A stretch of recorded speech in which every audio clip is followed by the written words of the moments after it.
This year, I planted over 1,000 pepper plants, an entire field of winter squash, truckloads of carrots, beets, radishes, and turnips, hundreds of cherry tomato plants, cucumbers, celery, kale, fennel, and radicchio, along with 1,200 heads of lettuce every week and 2 50-foot beds of arugula every single week. And every single crop was sold before I even purchased a single seed.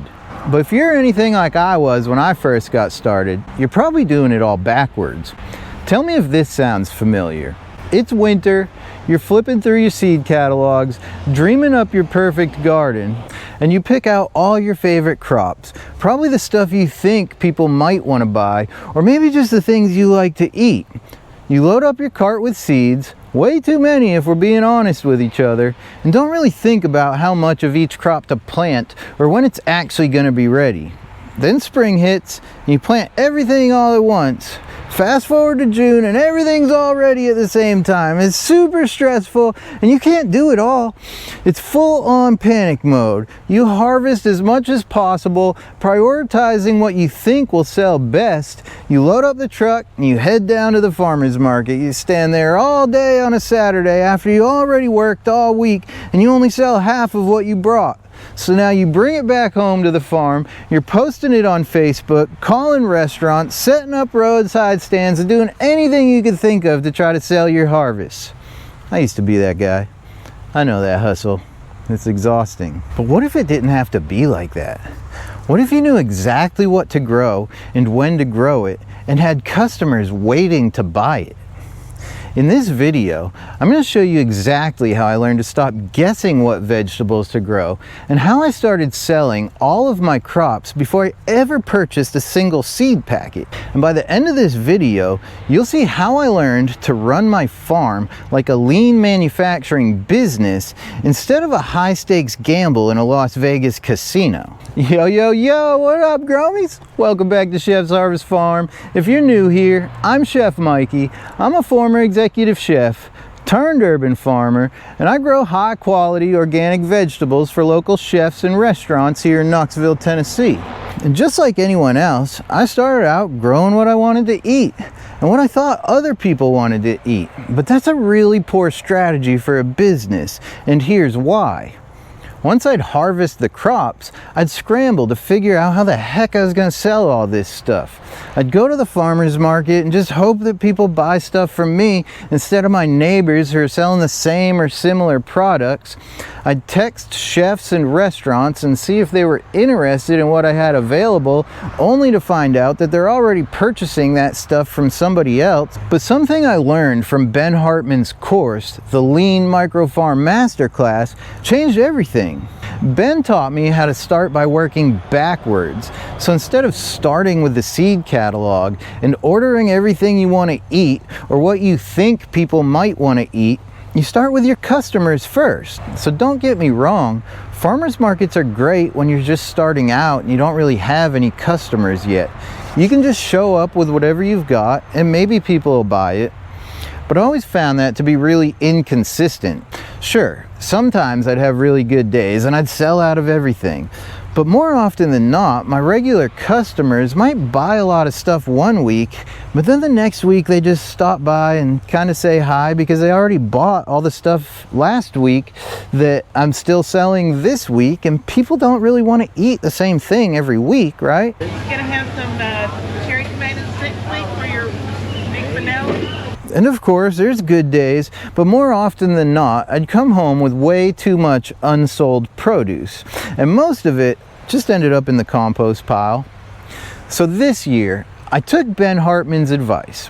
I asked my biggest clients to meet with me to talk through what they wanted to buy and in what quantities and what time of year. And that's exactly what I learned. Most of what I grow goes to about 6 or 7 of my core restaurant clients. So now I'm only planting roughly the amount of salad greens that I know they'll want to buy.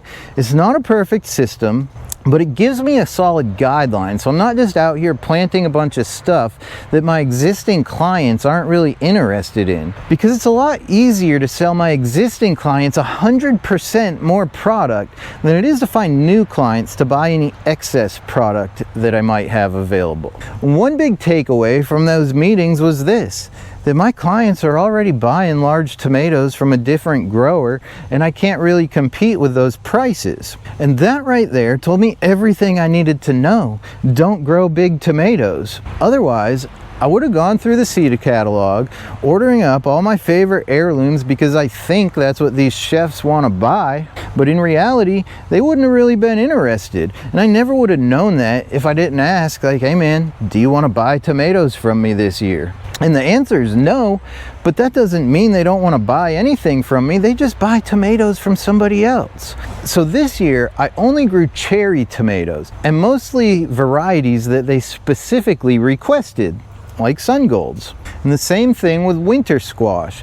Last year, I grew a bunch of delicata and acorn squash thinking they'd be crowd pleasers, but nobody really wanted them. I ended up selling them all to a buffet that just used them for decorations. But this year, I planted a whole field of winter squash, varieties I knew my clients wanted. And instead of me trying to find someone to buy them, they were texting me weeks in advance asking me when they're going to be ready. I ended up selling thousands of pounds of winter squash in just a few weeks because they were already anticipating it, and they were creating menu changes around what they knew I had coming out of the garden. I also reached out to my buddy Jason, who owns Smoky Mountain Spices. He makes smoked pepper blends where he smokes the peppers, dries the peppers, then he grinds the peppers into smoked seasonings. And I asked him if he'd be interested in having me grow some peppers for him. So after a little back and forth on pricing, we agreed that I'd grow 1,000 pepper plants and he'd buy every single pepper from me. And there's no way I could have sold that many peppers unless they were already pre-sold like that.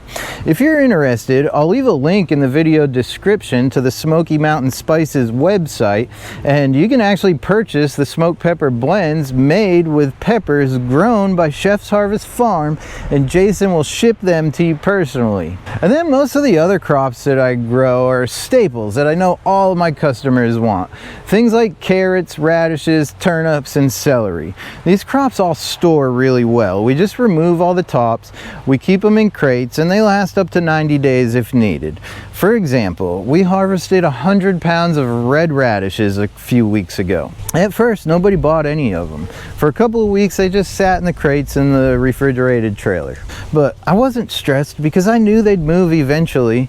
So sure enough, a few weeks later, we started getting orders for 10 pounds here, 20 pounds there, and now they're almost all completely sold out. And that's the power of lean manufacturing principles applied to small-scale farming. If I hadn't taken Ben's course, I'd probably still be starting every season with my head buried in the seed catalog, ordering way too many seeds just like everyone else. But this course completely changed the way I think about farming, and it taught me how to build a more profitable, efficient, and stress-free farm by working backwards from the demand. And right now, through the month of October, and again every March and October, Ben's offering 40% off the price of the Lean Micro Farm Masterclass. And he's offering all of my subscribers an additional $50 off the price of the course when you sign up using the links in the video description and my code Michael when you sign up. If you'd like to learn more about the Lean Micro Farm Masterclass, you can check out this video here. And if you'd like to see how I actually quit my job as a chef for Dolly Parton to start a farm from scratch in my suburban backyard using lean manufacturing principles, you can check out this video here. I hope this video is useful for you. I appreciate y'all being here, and I'll see y'all in the next one. Thanks guys. Peace.